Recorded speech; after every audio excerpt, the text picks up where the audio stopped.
देखिए बच्चों, कैलेंडर में दिन निकालने के लिए अगर देता है, जैसे कह दिया जाए 15 अगस्त 1947 को कौन सा दिन होगा, क्या कह दिया जाए 15 अगस्त 1947 को कौन सा दिन होगा, तो इसके लिए 2-3 मेथड होते हैं, लेकिन जो सबसे आसान तरीके से आपके पास मेथड है मैं बता रहा हूं। कुछ चीजें आपको थोड़ा सा दिमाग में रखना पड़ेगा। कैसे?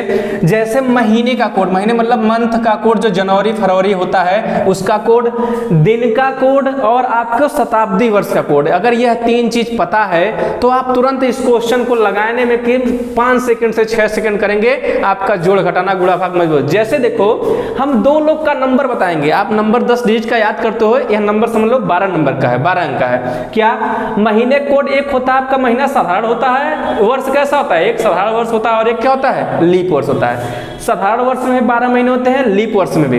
अब साधारण वर्ष का कोड होता है, यह कैटरीना कैफ का नंबर समझ लीजिए कि यह कैटरीना कैफ का हमको नंबर याद करना है, और दूसरा क्या समझ लीजिएगा, हमको बिपाशा बसु का नंबर याद करना है। अब देखो, साधारण वर्ष में जो होता है कोड क्या था, जनवरी का 1, फरवरी का 4, मार्च का 4, फिर 0। कैसे याद करेंगे, 3-3 वर्ष को कर लो ऐसे, 3-3 वर्ष को डिवाइड, 144, 025, 036, 146। क्या आपको याद करना है, 144, 025, 036 और 146।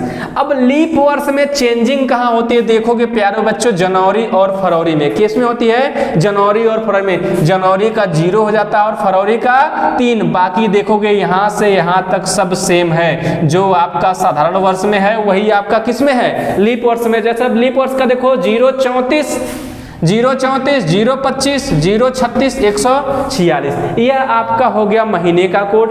दिन का कोड, आप 1 आएगा तो रविवार, 2 आएगा सोमवार, 3 आएगा मंगलवार, 4 आएगा बुधवार, 5 आएगा बृहस्पतिवार, 6 आएगा शुक्रवार। अगर 6 तक विषम दिन आते हैं तो यह लोगे। अगर 7 कहीं आता है तो 7 में 7 से भागफल दोगे, शेषफल क्या आता है, 0। और जब 0 आएगा, 0 का मान क्या होता है, शनिवार होता है। यह आपके दिन का कोड है। अब एक चीज बचता है शताब्दी वर्ष। जैसे अगर कह दिया जाए 2024, क्या कह दिया जाए 2024, तो 2024 में शताब्दी वर्ष कौन सा होगा, 2000 होगा। कह दिया जाए 1876, 1876 में शताब्दी वर्ष क्या होगा, 1800 होगा। ऐसे 1935 कह दिया जाए तो 1935 में शताब्दी वर्ष आपका 1900 होगा। अब देखो, शताब्दी वर्ष का कोड कैसे निकालोगे, किसी भी शताब्दी वर्ष में 400 से भाग देंगे।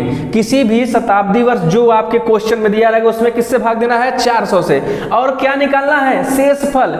यदि शेषफल 100 आता है तो कोड क्या होगा, 4 होगा। यदि शेषफल 200 आता है तो कोड क्या होगा, 2 होगा। यदि शेषफल 300 आता है कोड 0 होगा। और यदि शेषफल 00 आता है तो 6। देखो, किसी संख्या में 400 से भाग दोगे तो शेषफल क्या क्या आ सकता है, या तो 00 आएगा, या 100 आएगा, या 200 आएगा, या 300 आएगा।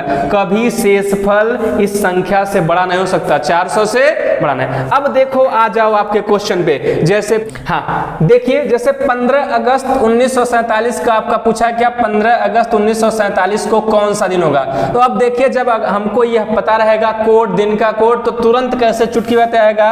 अगस्त में जितने दिन दिए हैं 15 प्लस अगस्त का कोड देखेंगे 3 होगा वहां से।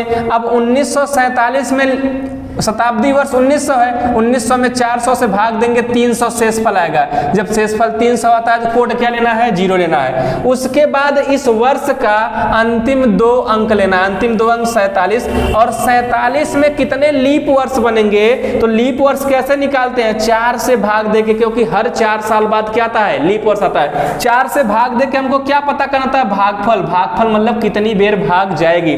4 से 12 बार जाओगे तो अधिक हो जाएगा, लेकिन 4 से 11 बार जाओगे तो इसमें कितना लीप वर्ष बनेगा, 11 प्लस 11। सबको 7 से क्या कर दीजिए, भाग दे दीजिए, आपका आंसर। जैसे देखिए 7, 7 6 42, 5 47, 7 एकम 7 4 11, 7 दूना 14, 1 15। अब 1 3 1 4, 4 5 9, 9 4 13, 13/7 करेंगे तो 7 कितना आएगा, शेषफल 6। और 6 का कोड आपको देखोगे क्या होता है, शुक्रवार। तो 15 अगस्त 1947 का दिन क्या हो जाएगा, शुक्रवार। इस मेथड का यूज कीजिएगा, आपको कोई भी क्वेश्चन नहीं छूटेगा, आपको बस चुटकी बातें आंसर आएगा।